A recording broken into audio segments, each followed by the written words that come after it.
Salitang Pinas. Kanong.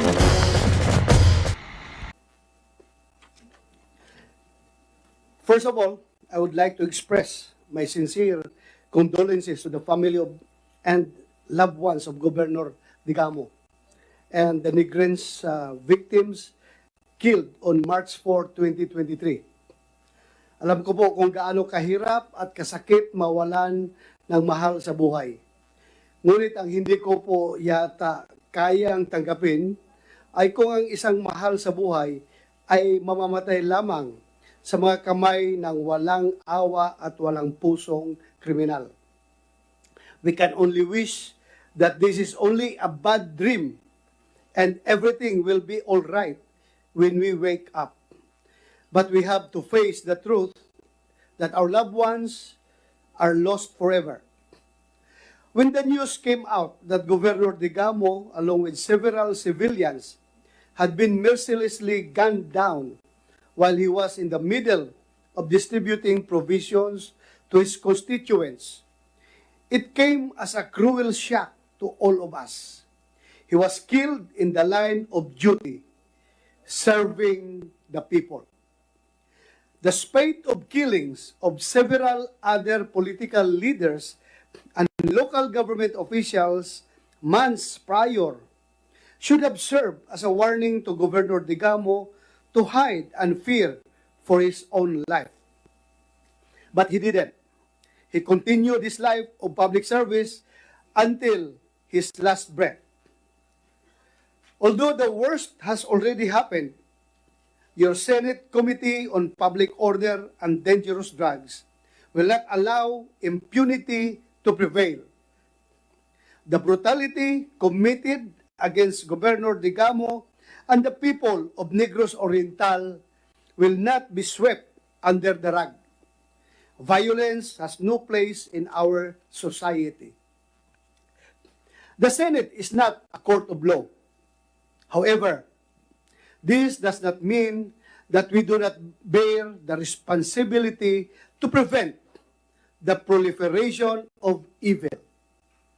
The Senate cannot pass a sentence upon a person whom it believes has committed crime, but it is expected to craft laws to secure and maintain the peace and order in our communities. An unfortunate and reprehensible event has exposed policy gaps that hinder our law enforcement agencies, our Justice Department, and other government agencies for the speedy administration of justice to the victims.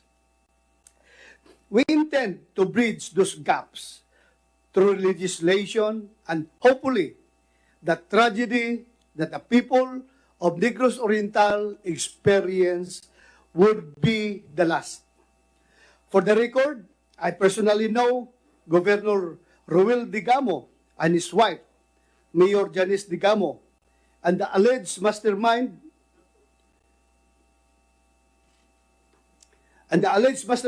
of this act, Congressman Arnie Teves. In the spirit of fairness, we invited in this proceeding resource persons that the committee believes to be relevant in our quest to improve our policies for the preservation of peace and order in the country. We grieve with the victims. We condemn the wrongful acts of the perpetrators. We refuse to be bystanders. And ultimately, we are here to fulfill our mandate. May today's hearing be irrefutable proof of that. Before we begin our discussion, may we know if any senators present today would like to deliver their opening statement? Okay. You have the floor, Senator Risa Hontiveros. Salamat kaayo, Mr. Chair. Una, nagpapasalamat ako kay Chair sa pagpapatawag ng hearing na ito ngayong umaga. Ang mga Negrense na narito sa Pasay ngayong umaga ay naglaan ng oras, tapang at seguridad para sa katotohanan at katarungan. Nagpapakita ito na tayo ay nagkakaisa para lang makatulong na matuldukan ang isyong ito. Kaya para kay Rep. Teves, sana'y umuwi na kayo para harapin ang mga isyu at kasong ipinupukol sa inyo. Sir, sa ipapanatag ng lahat, sana po ay magpakita kayo dito sa ating hearing physically at hindi virtually. In fact, may sulat nga po si Mayor Janice objecting to Rep. Teves' virtual testimony, an objection with which I concur. I believe that our rules of procedure governing inquiries in aid of legislation require that witnesses to our proceedings be placed under oath or affirmation prior to giving their testimony. Nasa US o ibang bansa ba si Rep. Teves? Nasa aling embassy ba sila? How is he going to take his oath as a witness?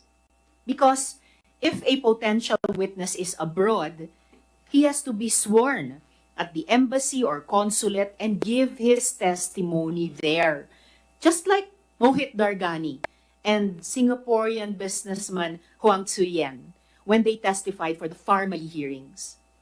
Imbes tuloy na makapagsimula tayo kaagad, nadidelay pa tayo sa basic procedure. Ikalawa naman po, Mr. Chair, sa ating lahat na narito, maraming salamat po sa pagdalo dahil ang pagdinig na ito ay makakatulong para sa pagpapanatili ng kapayapaan at kaayusan sa bansa. Patuloy po akong nakikiramay sa pamilya Degamo at kaisa tayo sa paghahanap ng hustisya para sa kanila at para sa lahat ng mga pamilyang nabiktima at sa iba pang biktima ng karahasan. Nakakabahala na kasi, hindi lamang ang pagpaslang kay Gov. Roel, ngunit maging ang sunod-sunod na patayan ng mga lider sa ating mga probinsya. At mga lider na ito mula pa noong 2022, matapos ang eleksyon, humahaba ang listahan ng mga napapatay na former mayor, vice mayor, at mga governor tulad ni Gov. Degamo. Kaya nag-file na ako ng resolusyon ukol sa issue na ito. Dagdag pa dyan, di naman small time ang mga napagbibintangang kumalabit ng gatilyo. At sa kaso pa nga ni Gov. Degamo, huling-huli sa CCTV at hindi maikakaila. Mga professional assassins ang tumira doon. They were allegedly former members of the Scout Rangers and other elite units of our armed forces. So, along with the unsolved murders of journalists, advocates, and even ordinary citizens, it seems none of us are safe, not even the people in this room. Kaya ngayong umaga, pagtulungan po natin sa pamumuno ni Chair, hindi lamang ang paglutas sa kaso ng pagpatay kay Gov. Degamo at iba pa nating mga mamamayan at lider. Pagkaisahan din nating mabigyan ng kapanatagan ang mga Pilipino na ligtas pa rin tayo dito sa ating bansa. Salamat kaayo, Mr. Chair.